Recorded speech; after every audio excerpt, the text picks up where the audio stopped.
Hilingin ko po kayo na magbukas ng inyong banal na kasulatan at atin pong bibigyan ng pansin ang bahaging ito ng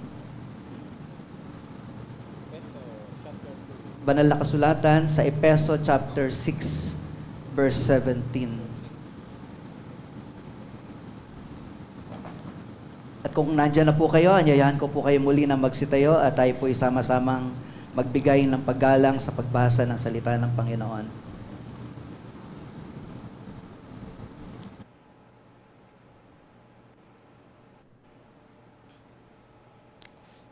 Okay, sige po, sabay-sabay nating basahin. Isuot ninyo ang helmet ng kaligtasan at kunin ninyo ang tabak na kaloob ng Espiritu sa makatuwid ang salita ng Diyos. Basahin din po natin sa NIV. Okay, take the helmet of salvation and the sword of the Spirit, which is the Word of God. Tayo po'y muling dumulog sa Panginoon. Hallelujah. Yes, O God, nagpapasalamat nga po kami. Bawat isa sa amin ay patuloy, O Diyos, na kinikilala ang iyong kabutihan, ang iyong katapatan at kadakilaan sa buhay ng bawat isa sa amin.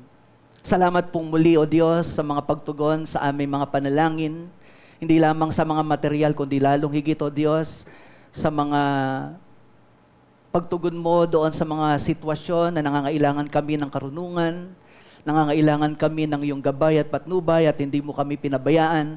O Diyos, kinikilala po namin na ikaw nga po ang aming Emmanuel, ang Diyos na laging sumasama sa amin. Kaya sa oras pong ito, ay sama-sama po kami lumalapit sa iyo ng may kapakumbabaan at nais po namin kilalanin na ikaw ang dapat po naming dakilain at purihin sa aming mga buhay. At minsan pa sa oras na ito ng pag-aaral po ng iyong salita, hayaan mo, O Diyos, na tanging ang iyong salita na siyang salita ng buhay ang patuloy na mahayag sa aming kalagitnaan. At sa pamamagitan po ng iyong salita, Panginoon, na buhay at makapangyarihan, patuloy, O Diyos, na mangusap ka at itanim mo, Panginoon, ang iyong salita sa puso at isip ng iyong mga lingkod. Gawin mong binhi, Panginoon, na ito'y lumago at magbunga upang lubos kami mapagpala mula sa iyong salita. Salamat po ng marami, O Diyos. Alam ko po, Ama, na ikaw na po ang nagpala sa bawat isa sa amin na naririto sa iyong banal na tahanan. Ito po, O Diyos, ang aming sama-samang pasasalamat at dalangin sa iyo sa tanging pangalan ng aming Panginoong Yesus. Lahat po ay magsabi ng Amen. Amen. Purihin po ang ating Panginoon.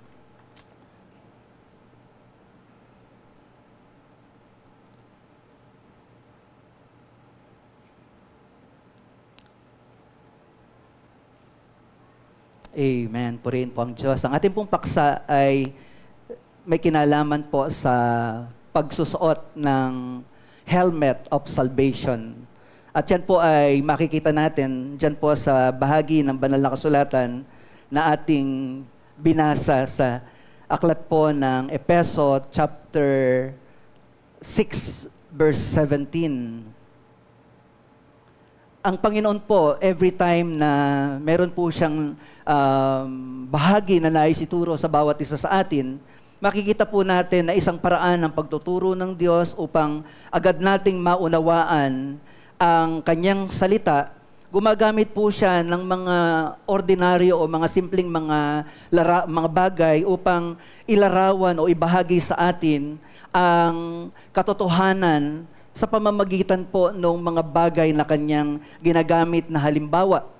Katulad po ng pintuan, makikita po natin na gumagamit din ng Panginoon ng mga binhi, puno, anumang bagay na mahalaga, tinapay, maging pampaalsa ng tinapay, ay ginagamit po ng Diyos na isang bahagi upang ituro sa atin ng isang kaalaman na spiritual sa pamamagitan po ng mga simpleng mga bagay na pangkaraniwan po nating nakikita sa ating mga buhay.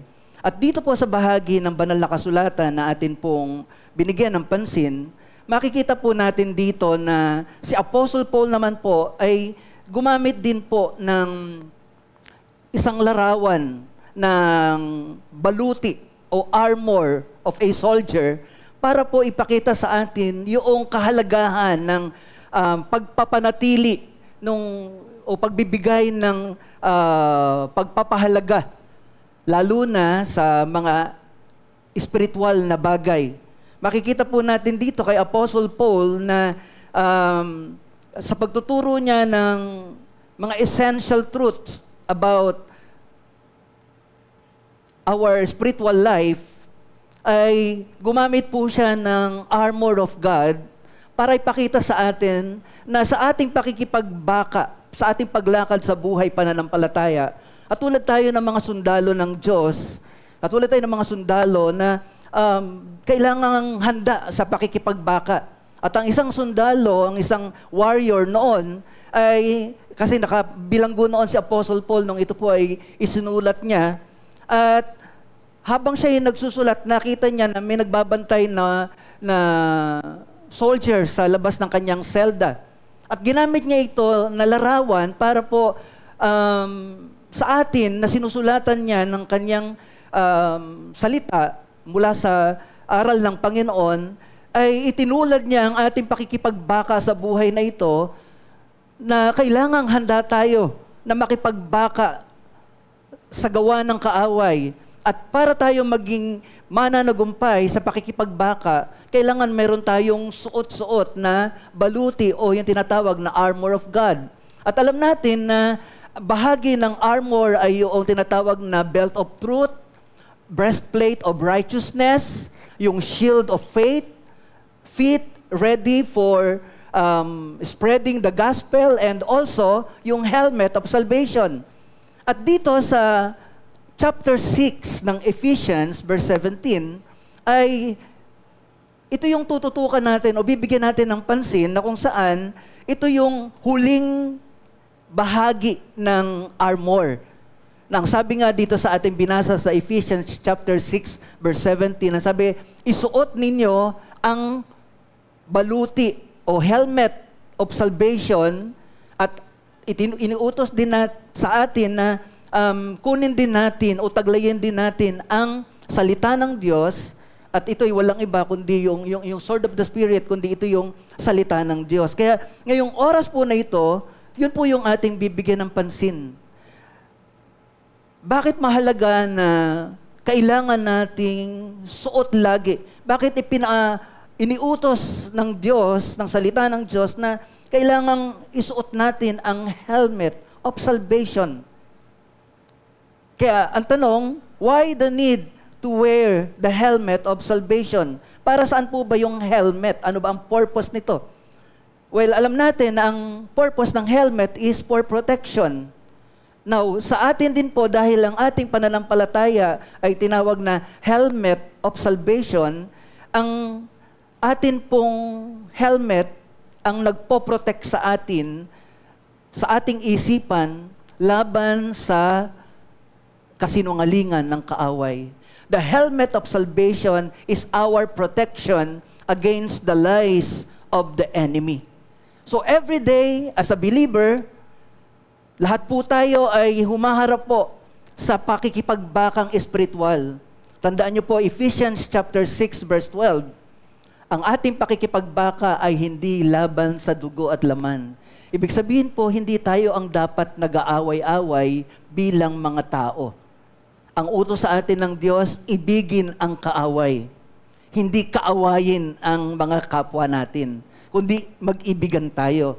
At sino ba talaga ang kaaway natin? Well, alam natin, ang kaaway natin ay hindi nga po mga kapwa, hindi ang biyanan natin ang kaaway natin, hindi yung ating mga bayaw, hindi yung ating mga kalaban sa negosyo, hindi po yan, hindi yan kaaway. Yan ay kapwa natin na dapat po nating mahalin.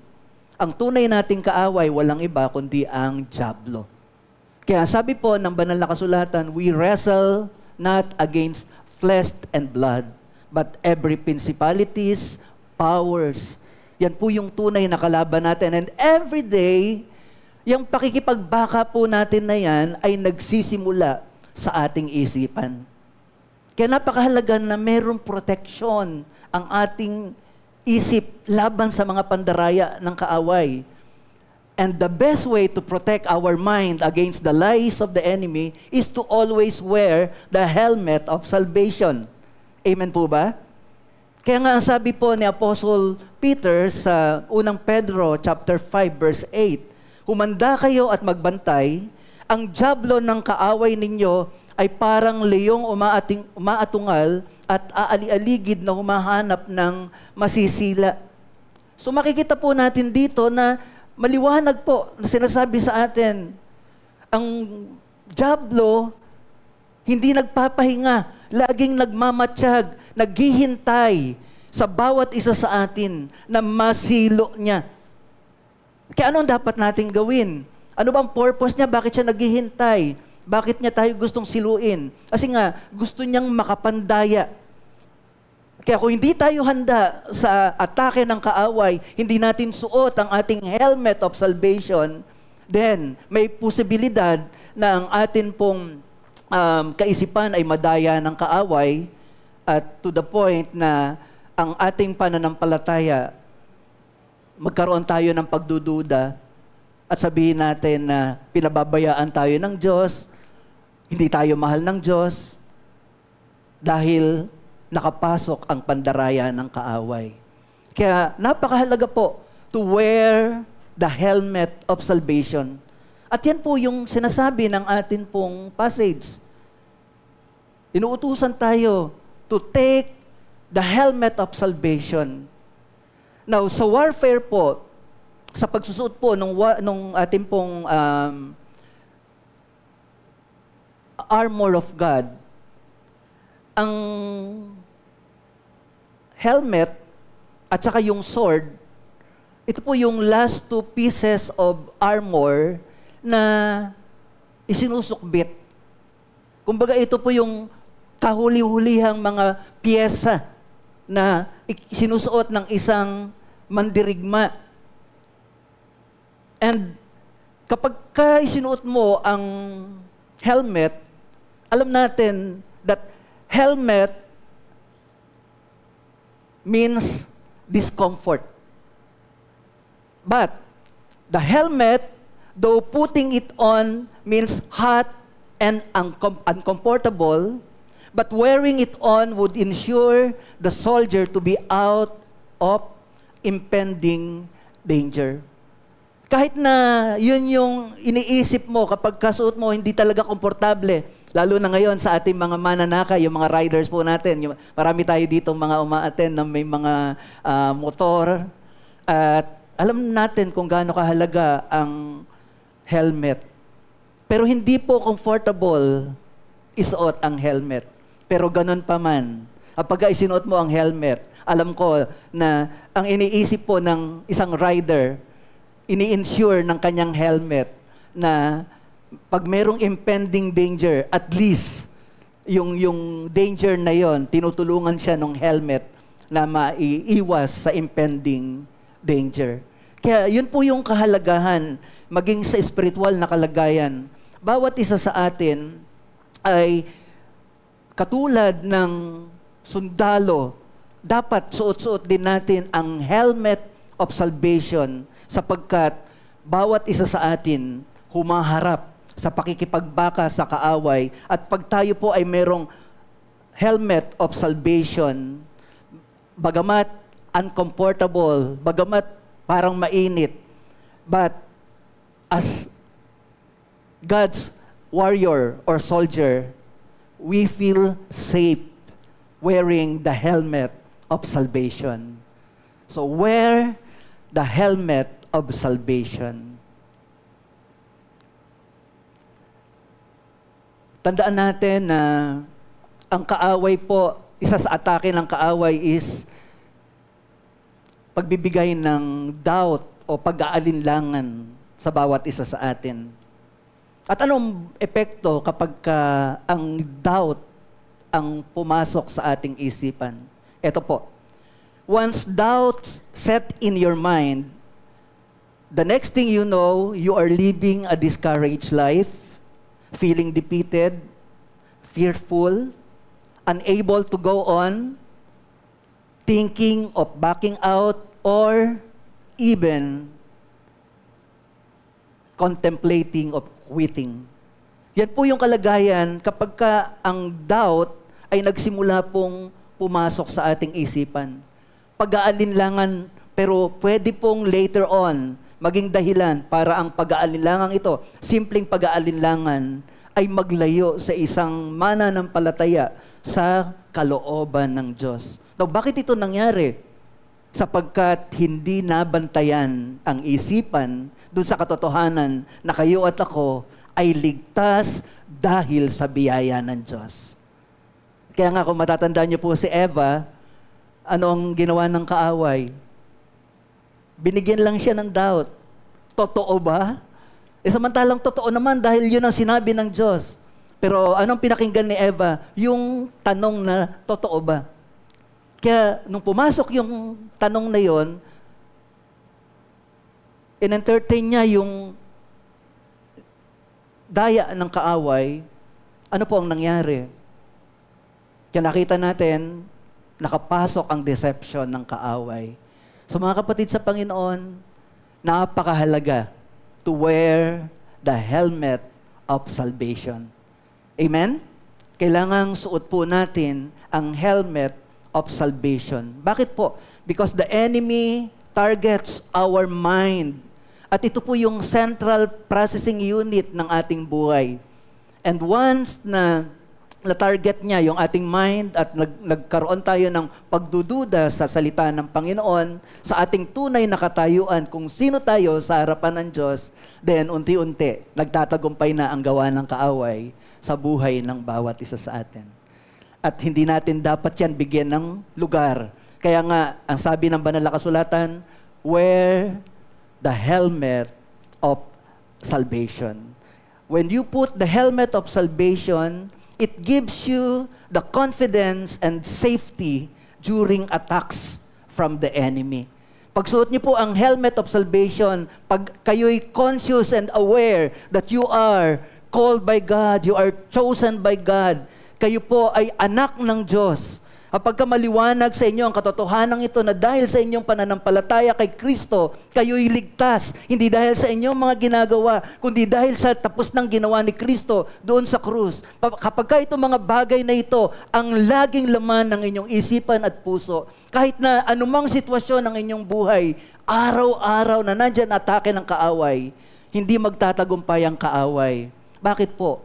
Kasi yung kasinungalingan niya ay walang lugar sa katotohanan ng Diyos. Kaya napakahalaga po na binabantayan natin yung katotohanan ito. Paano natin magagawa yon? Wear the helmet of salvation. Because the helmet of salvation protects our mind from the attack of the enemy.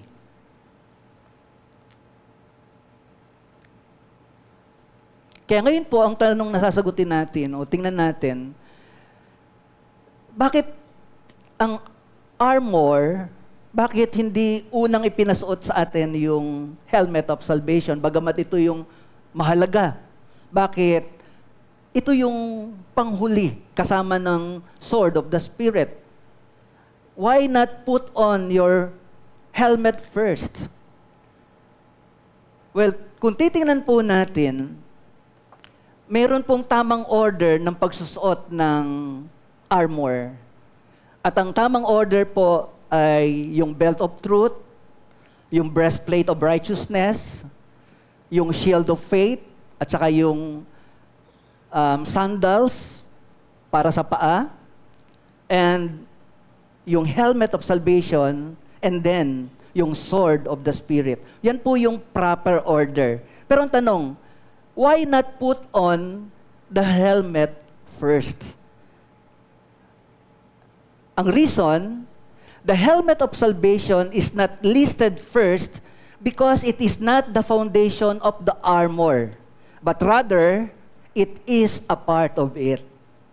Ang ibig sabihin po, bahagi ang helmet of salvation ng buong armor, pero hindi po ito ang foundation ng ating salvation.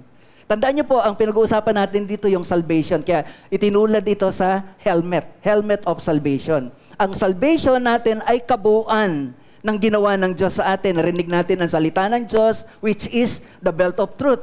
Pinahayag ang mabuting balita at nalaman natin na ang katwiran natin ay hindi makapagbibigay sa atin ng katuwiran sa Diyos. Kaya kailangan natin ang katwiran mismo ng ating Panginoong Hesus. So ito ang mga pundasyon ng ating kaligtasan. Ang katotohanan ay ipinahayag sa atin sa pamamagitan ng salita ng Diyos.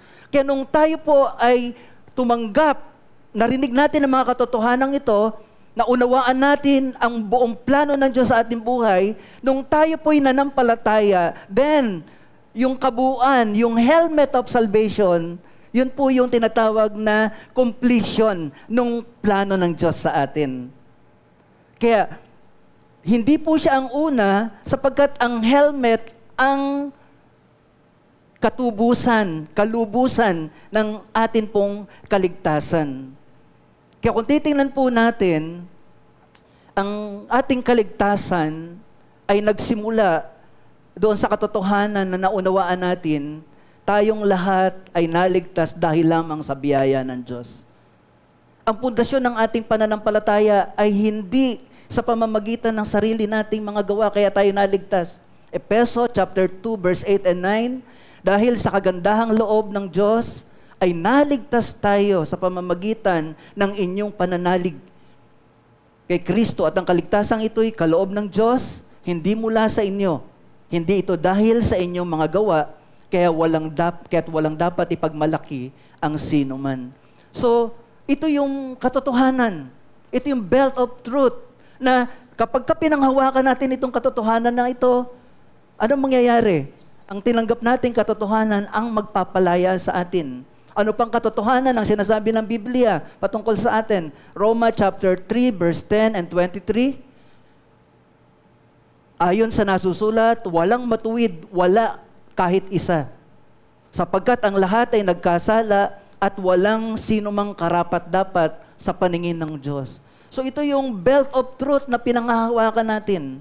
Ito yung katotohanan na sinasabi sa atin, wala tayong anumang katwiran sa harapan ng Diyos. Tayong lahat ay mapapahamak.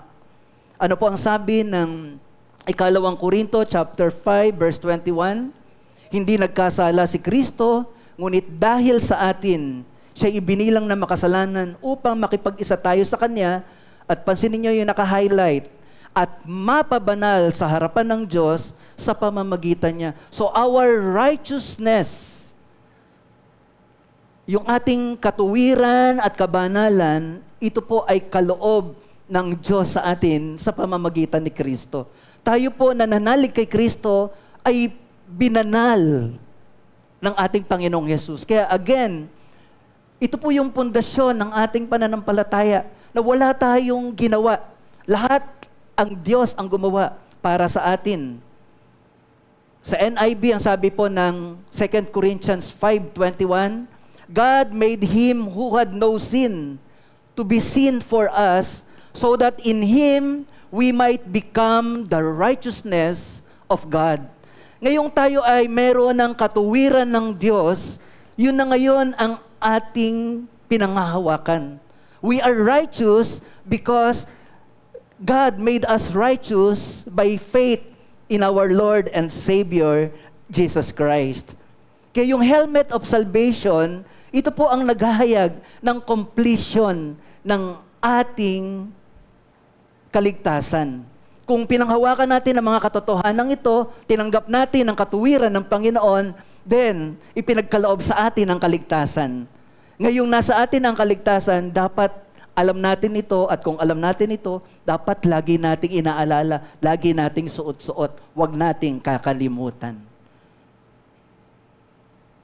We have to be always reminded of this truth, that whatever be our circumstances, kung alam natin yung katotohanan na tayo'y iniligtas ng Diyos, tayo'y minahal ng Diyos, tayo'y pinatawad na ng Diyos, anumang sitwasyon sa ating buhay,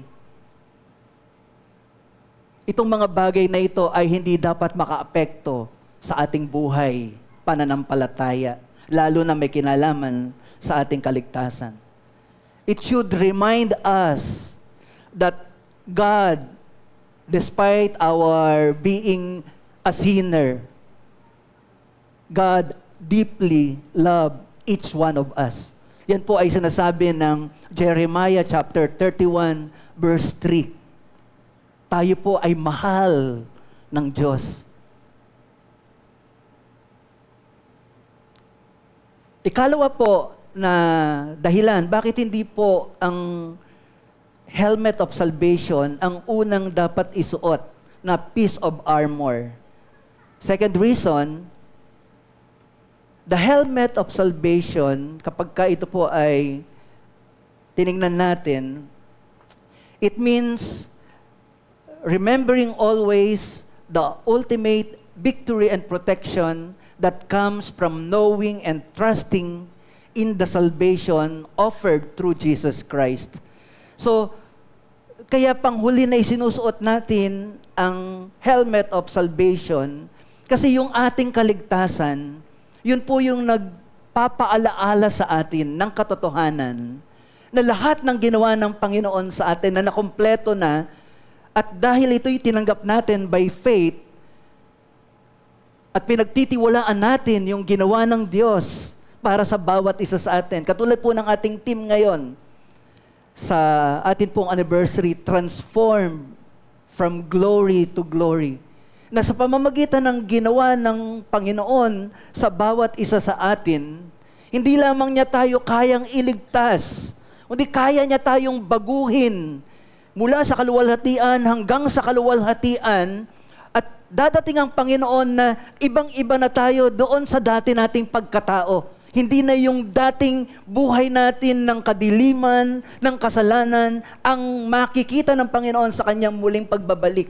Sapagkat lahat ng nagtiwala sa Diyos, lahat ng sumunod sa Panginoon ay kanyang binago mula sa kaluwalhatian hanggang sa kaluwalhatian. At si Apostle Paul po, lagi niya pong tinatandaan sa kanyang buhay yung ginawa ng Panginoon. Kung meron mang inaalala lagi si Apostol Pablo, hindi po yung pagpapagaling ng Diyos, hindi po yung mga himala na binigay ng Diyos sa kanya, kundi ang patotoo niya sa 2 Corinto chapter 4 verse 10. Ang sabi niya, lagi kong taglay sa aking katawan ang kamatayan ni Jesus upang sa pamamagitan ng katawan ko'y mahayag ang kanyang buhay. So even Apostle Paul, he always wear the helmet of salvation. How? By remembering the death of Jesus Christ sa kanyang katawan. Lagi niyang inaalala, hindi yung mga probisyon ng Panginoon, bagamat alam niya na ang Diyos hindi siya pinabayaan. Alam niya na ang Diyos, sa mga panalangin niya, ang dami mga tinugon ng Diyos. Pero hindi yon yung laman ng kanyang isipan lagi. Kung ano ang laging laman ng kanyang isipan, walang iba, kundi ang ginawa ng Panginoon na kaligtasan para sa kanya. So ganun din po, when we wear the helmet of salvation, we are remembering what the Lord has done for us. Lagi natin itong inaalala. Sa ganon, we are confident na anumang pakikipagbaka, anumang hamon sa buhay, anumang atake ng kaaway ang ating ma-encounter, as long as we know that we are already victorious before God, then nothing can separate us from the love of God. Amen? Romans chapter 8 verse 35, sabi, ano ang makapaghihiwalay sa atin sa pag-ibig ng Diyos? Kahirapan ba? Tabak ba? Kahubaran ba? Kagutuman ba? O name it. Ano mang bagay kapag alam mo yung katotohanan na ginawa ng Diyos ang lahat para sa iyo, para lang iligtas ka. Ano pa ang hindi kayang gawin ng Diyos para sa iyo? That's why we have to remember always that we are already saved. Huwag natin pagdudahan yun. Totoo yun. Kaya sabi, wear your helmet of salvation. Sapagkat kapag hindi natin suot yung ating helmet, pwede nating ma-question, ako nga ba'y ligtas? Andyan po ba kayo? So napakahalaga po noon, mga kapatid. Even Apostle Paul, he keeps himself, reminding himself na siya, dahil sa ginawa ng Panginoon, siya ay ligtas. At inaalala niya sa kanyang katawan ang kamatayan ng ating Panginoon. At ang sabi niya sa bahagi ng chapter 4 verse 10, upang sa pamamagitan ng katawan ko'y mahayag ang kanyang buhay. So the more we remember that we are saved, the more that we will be living victoriously for the Lord. Kumbaga, there will be no question sa buhay natin, kundi mamumuhay lang tayo ayon doon sa pagliligtas na ginawa ng Panginoon sa atin. Kaya kung titingnan po natin yung order ng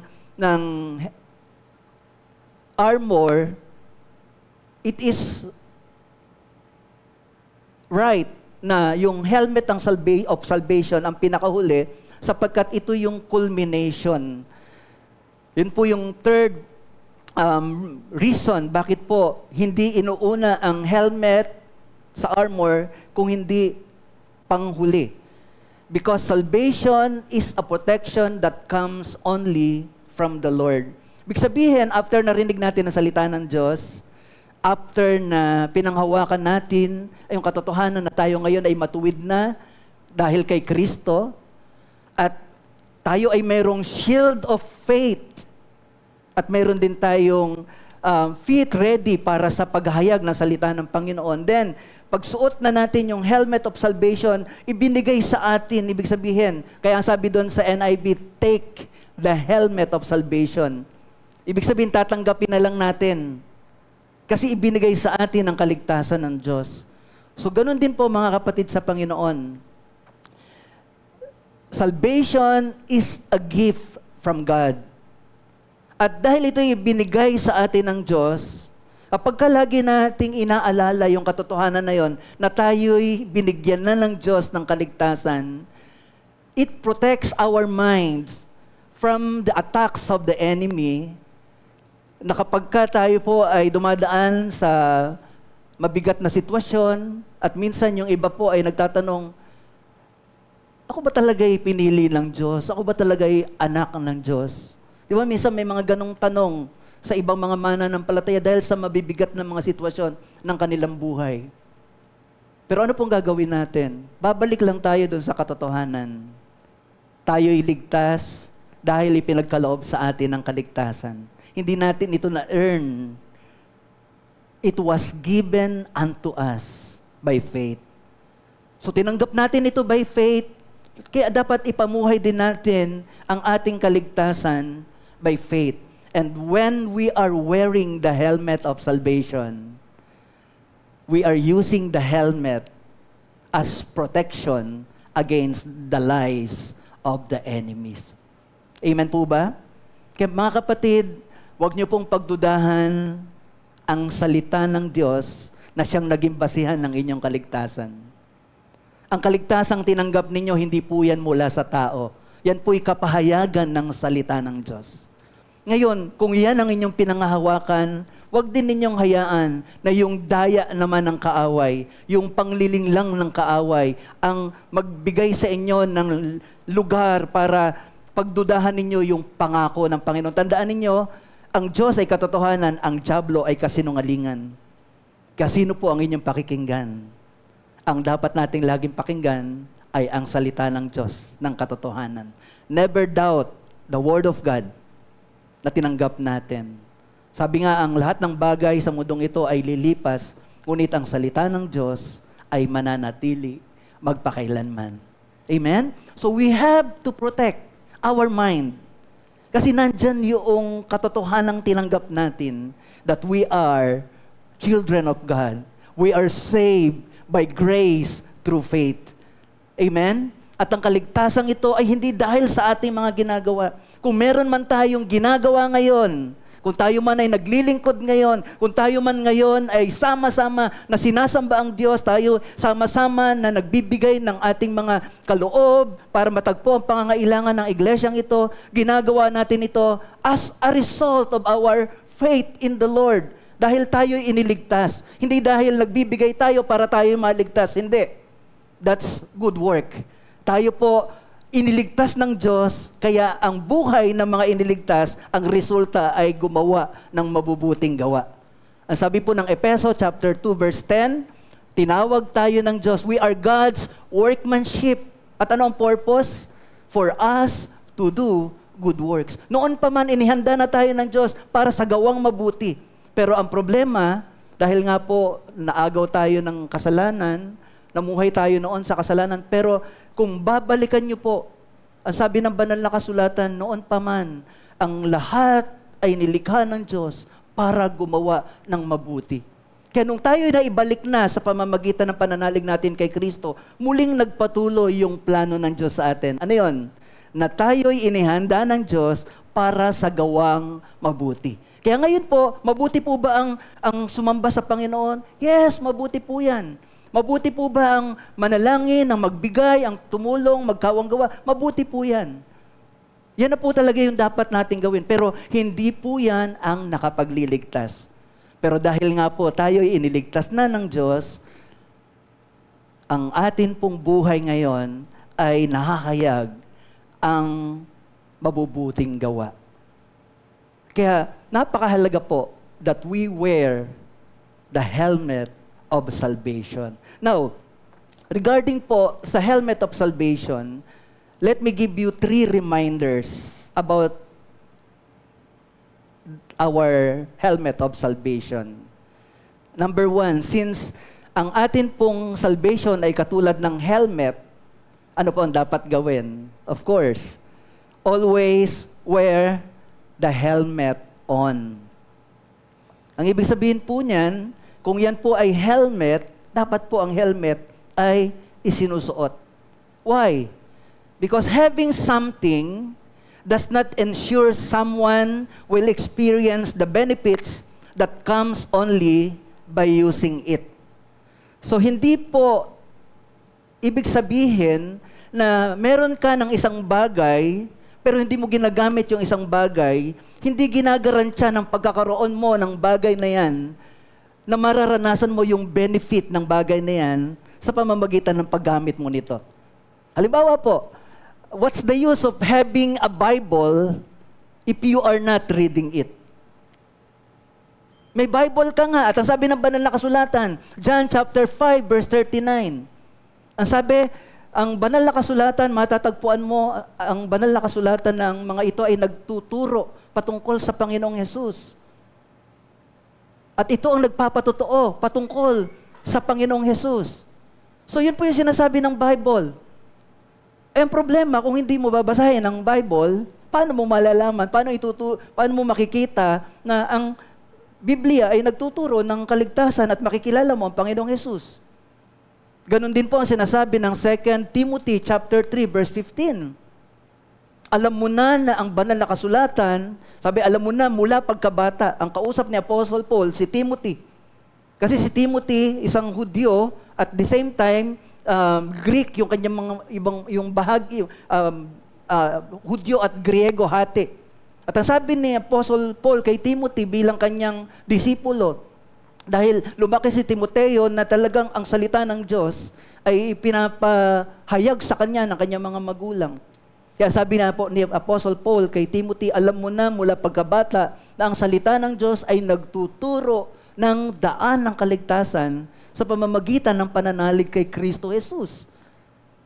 So, ang banal na kasulatan ay nagtuturo ng daan. Para siyang mapa na kapag ngayon po, meron na tayong Waze. Pagka medyo may hinahanap kang lugar, i-type mo lang kay Waze. At ituturo ka ni Waze. Di ba? Bagamat minsan may mga pagkaligaw-ligaw, pero somehow, tutulungan ka niya na makarating doon sa lugar na pupuntahan mo. Pero kahit meron kang app ni Waze sa cellphone, pag hindi mo siya ginamit para ituro niya sa'yo yung daan, hindi ka magbe-benefit kay Waze. Now, ganun din po. Having something does not ensure someone will experience the benefits that comes only by using it.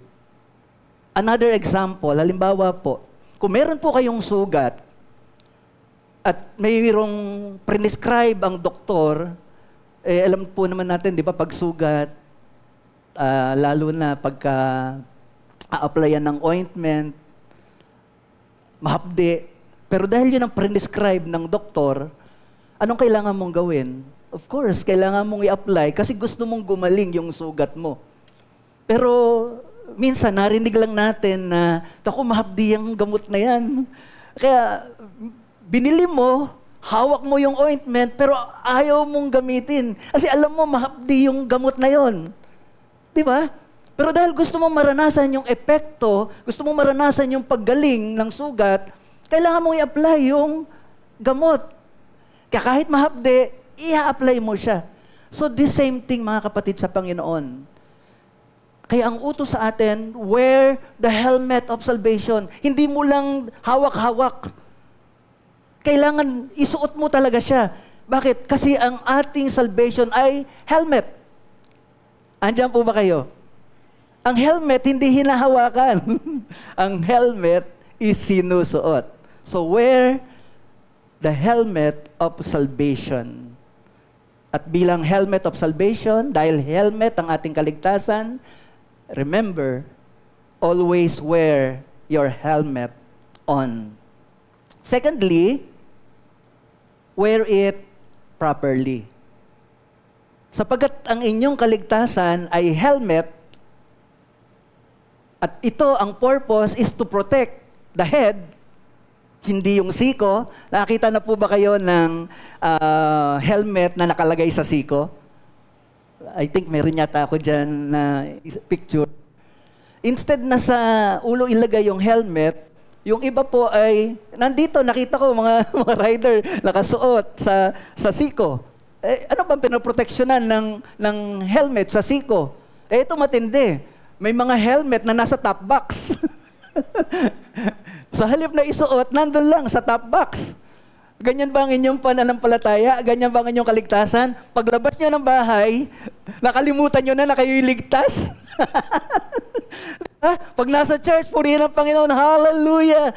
Tulo pa ang laway, tulo ang uhog, tulo ang luha dahil talagang puspos na puspos. Alam niyang siya'y ligtas. Paglabas ng gawain ng Panginoon, pagdating sa ibang mga nakalimutan na siya'y mananampalataya. At dahil hindi suot ang helmet, iniwanan dito yung kanyang katotohanan na siya'y ligtas, doon sa pagharap sa iba-iba mga pagsubok, bagsak na one punch ni Pacquiao. So, we have to wear our helmet of salvation properly. At tulad ng pagsusuot ng mga rider talaga.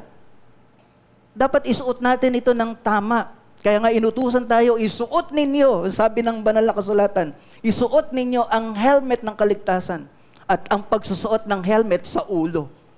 Yan ang proper na pagsusuot. Ibig sabihin, we have to constantly remind ourselves, we are saved. Lagi nating tandaan yun, huwag nating kalimutan yun. Ako'y anak ng Diyos. Ako'y ligtas. Irregardless ng inyong condition, kung kayo man ngayon ay walang pera, nevertheless, anak ako ng Diyos, mayaman ang aking Diyos. Later on, ang Lord ang magbe-bless sa akin. Maaaring ngayon, kapos ako, dahil ito yung sitwasyon ko, but my God will supply all my needs according to His riches in His glory. Bakit? Kasi ako'y anak ng Diyos. Pag iniisip natin na wala tayo ngayon, sabihin natin, inabandona na ako ng Diyos. Hindi tayo kailanman pababayaan ng Diyos. Amen po ba? Yun ang dahilan kung bakit kailangan nating laging isuot ang helmet of salvation. Let us be reminded always, let us be always conscious of this truth, that all of us, no matter our situation, anumang circumstances, maayos man o mahirap na sitwasyon, hindi nagbabago yung katotohanan na tayo po ay mga anak ng Diyos at iniligtas ng Diyos. At ang kaligtasan po, huwag niyo pong isipin na kapag maayos lang ang inyong kalagayan, ay doon lang mapapatunayan na kayo ligtas. Hindi po ganun yun. Hindi po naapektuhan, hindi nagbabago yung kaligtasan natin sa mga circumstances natin. Ang nagbabago yung circumstances natin. Pero yung position natin sa harapan ng Diyos, as far as God is concerned, dahil mahal niya tayo, iniligtas niya tayo, nananatiling totoo yun. Yung ating paglapit sa Panginoon, maaaring nag-iiba, minsan ang ating pananampalataya ay malakas, mataas, at minsan naman ay mahina. So naapektuhan yung ating pananampalataya. Pero walang kinalaman ang Diyos. Ang Diyos laging tapat. Tayo po ang nagkakaroon ng problema. Para mapaglabanan yon, we have to wear always the helmet of salvation. At hindi lang basta suot. Wear it properly. Bantayan natin ang ating ulo.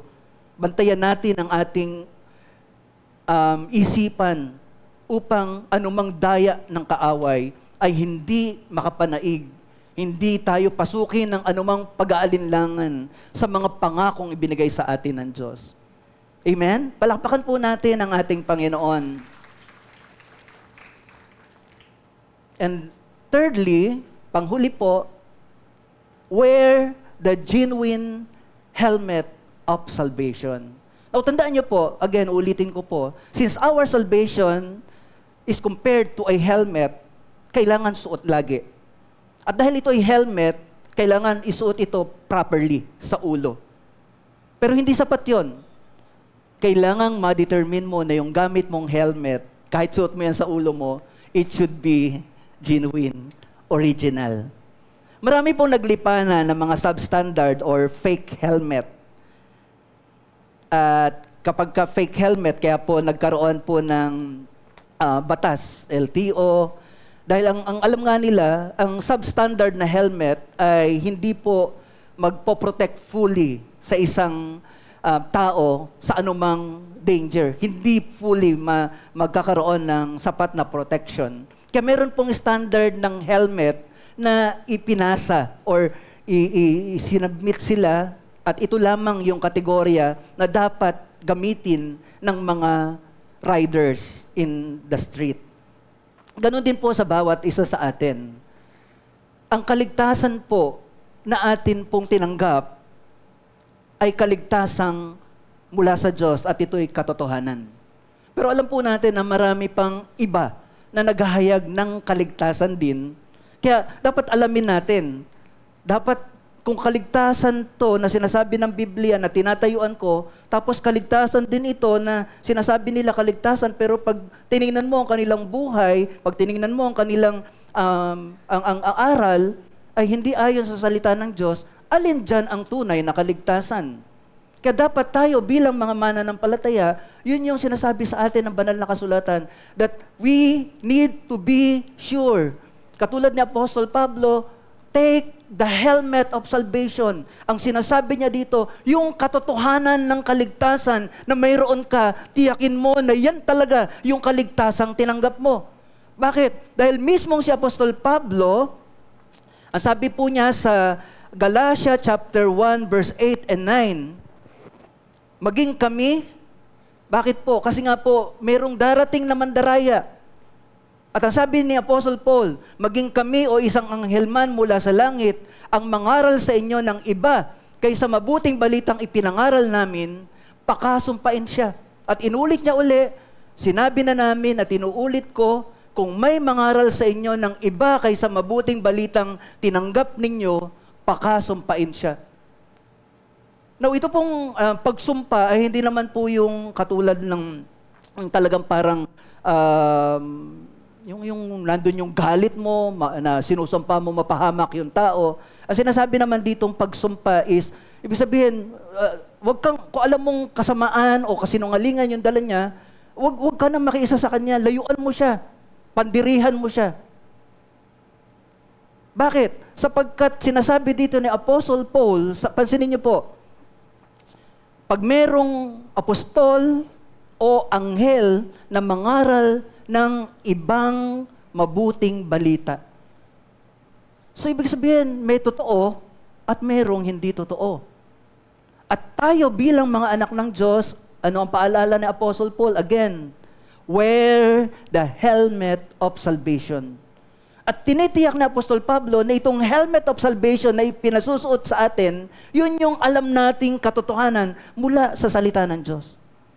At pagka ang suot-suot natin ay yung totoong kaligtasan, kahit dumating ang mali, at kahit maghimala pa ang anghel, at kahit magpakilala pa ang mga apostol na sila'y apostol na magagaling, katulad po ni Kibuloy na nag-aangkin na siya po yung appointed Son of God.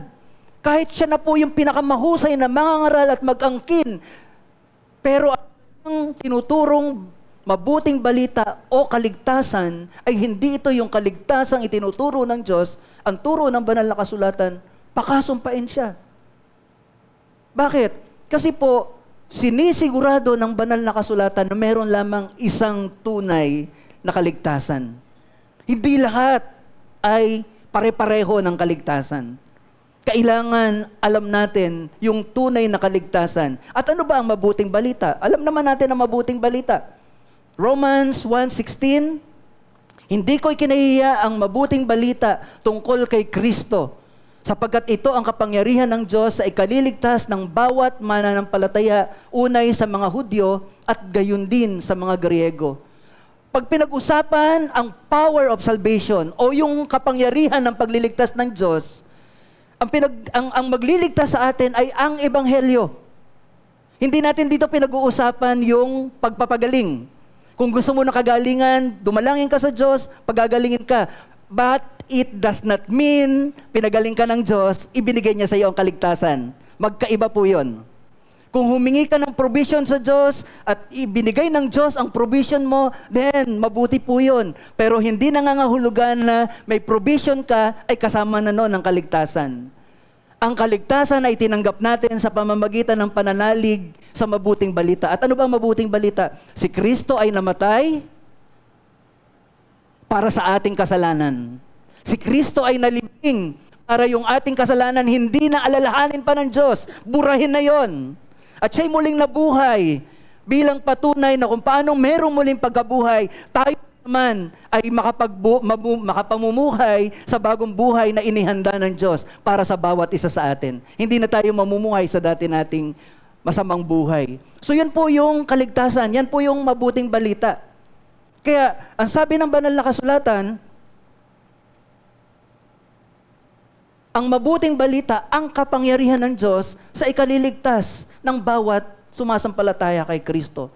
Kaya karamihan po sa lahat sa atin, sa bautismo, yun po yung ating ipinapahayag na si Kristo ay namatay para sa iyong kasalanan at ikaw ay binabautismuhan at inilulubog sa tubig. Patunay na yung kasalanan mo ay inilubog na din, nalibing na, wala na yon, binura na yon ng Diyos. Mapalad ang tao na ang kanyang kasalanan ay nilimot na at hindi na aalalahanin pa. At binibigyan tayo ng pagkakataon na ibangon muli para patunayan na tayo ngayon ay bago na lang nilalang. 2 Corinthians 5:17, ang sino mang nakipag-isa kay Kristo, isa ng bagong nilalang. Wala na yung dating pagkatao, naririto ang lahat ay pawang bago na. So, yun yung ebanghelyo, yun yung genuine na ebanghelyo. Wala tayong ginawa doon. Iniligtas lang tayo ng Diyos at nanampalataya tayo.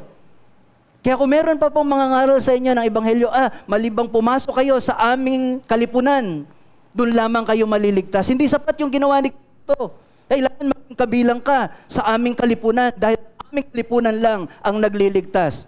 Mas makapangyarihan pa yung kalipunan kaysa sa ginawa ni Kristo doon sa krus. Di ba? So sino ba talaga ang nagliligtas? Ang kalipunan ba o ang Panginoong Yesus? Kaya yung nakapako, nung sinabi niya, Panginoon, alalahanin mo ako sa iyong paroroonan kapag naghahari ka na. Sabi ng Panginoon sa kanya, ngayon din, isasama kita sa paraiso. Bakit? Si Kristo ang nagliligtas. Yung tao na yun ay makasalanan pero nanalig siya kay Kristo, iniligtas siya. So yun yung aalalahanin natin. When we wear the helmet of salvation, we are being conscious of what the Lord Jesus has done for us on the cross. Ano ang ginawa ni Kristo para sa atin? At kung tayo'y nanalig kay Kristo, meron tayong kaligtasan. At yun po yung sinusuot natin. Kaya natin sinusuot para hindi natin makalimutan na tayo'y ligtas na. Amen po ba? Ano po ang sabi ng Ezekiel chapter 18 verse 4? Akin ang buhay ng lahat ng tao, maging sa ama o sa anak, at ang kaluluwang magkasala ay mamamatay. Tingnan niyo po mga kapatid, ang kaluluwang magkasala ay mamamatay. Bakit hindi katawang mamamatay? Bakit kaluluwa? Alam naman natin na namamatay muna ay katawan. Pero bakit sinabi dyan, ang kaluluwang magkasala ay mamamatay?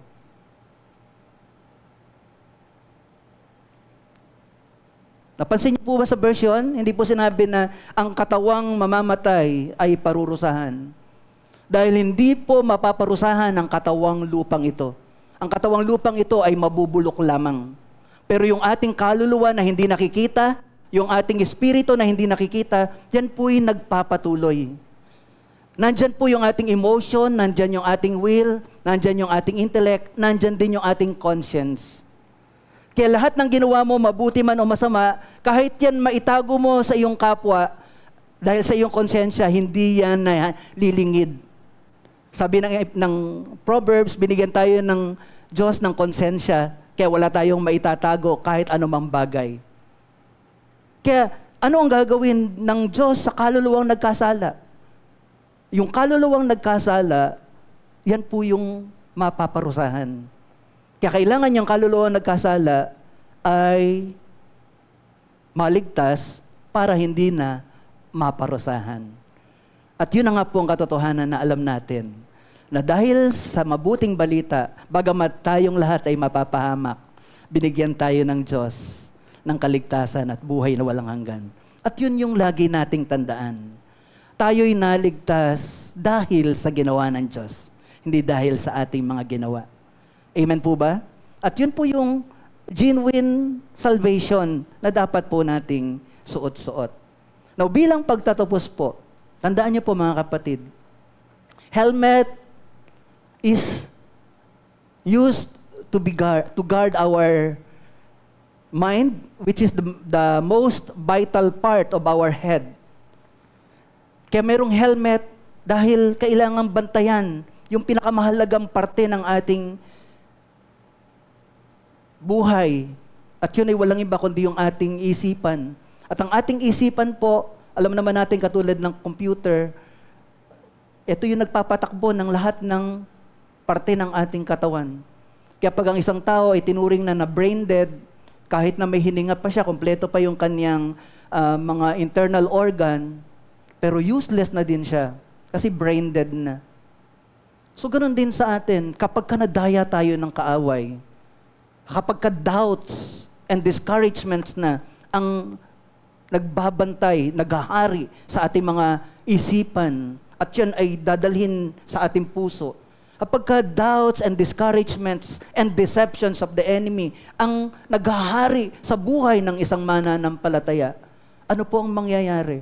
Para na rin siyang brain dead. Wala na, hindi niya nararanasan ang kapangyarihan ng Diyos. Parang hindi niya na nakikita na totoo ang Diyos. Kaya, anong sabi ni Apostle Paul? Wear the helmet of salvation. Or sa madaling salita, guard your salvation sa pamamagitan ng mga katotohanang naririnig ninyo. Huwag niyong pabayaan na mawaglit, mawala sa inyong isip ang katotohanan ito, na kayo'y ligtas, na kayo'y anak ng Diyos, na kayo'y pinili ng Diyos. Yes, nagkakasala po tayo, pero hindi na tayo namumuhay doon sa kasalanan na yon. Pag nagkasala tayo, bangon. Magsimula ulit tayo at patuloy tayong lumakad sa pangunguna ng banal na Espiritu. Pero never nagagawin natin na bumalik sa dati nating buhay. Pag nagkasala ka, hingi ka ng tawad, balik ka uli sa Panginoon at hingin mo ang patuloy na pangunguna ng Diyos sa inyong buhay. Then, makikita natin na habang tayo sumusunod sa kalooban ng Diyos, God really is transforming us from glory to glory. We are saved by faith and not by good works. To wear the helmet of salvation means to live every day focused on eternity and the promised future that we have. Ibig sabihin po, kapag ka sinusuot mo ang helmet of salvation, suot-suot mo ito araw-araw, reminding yourself, ako'y ligtas. At kaya ka namumuhay na suot-suot mo ang helmet ng kaligtasan. Kasi gusto mong marating yung pangako ng Diyos na buhay na walang hanggan. Pinapaalalahanan mo ang iyong sarili na kahit anuman yung pakikipagbaka ko dito sa mundong ito, alam ko na ako'y ligtas. Kung meron man mga bagay na hindi ko nakakayanan, sa tulong ng Diyos, iniligtas niya ako, makakayanan ko din ang mga bagay na ito hanggang marating ko yung pangako ng Diyos. Sapagkat sinabi niya sa Pilipos 6, siya na nagpasimula ng mabuting bagay sa inyo, ay siya rin ang tutulong sa inyo upang ito'y maging sakdal. So habang alam natin yung katotohanan na yon at lumalakad tayo sa Panginoon, kahit anuman yung mga sigwa na naririyan, parang yung helmet of salvation natin is protecting us against those things that is the enemy is putting in front of us para itisod tayo, patumbahin tayo, o pabagsakin tayo.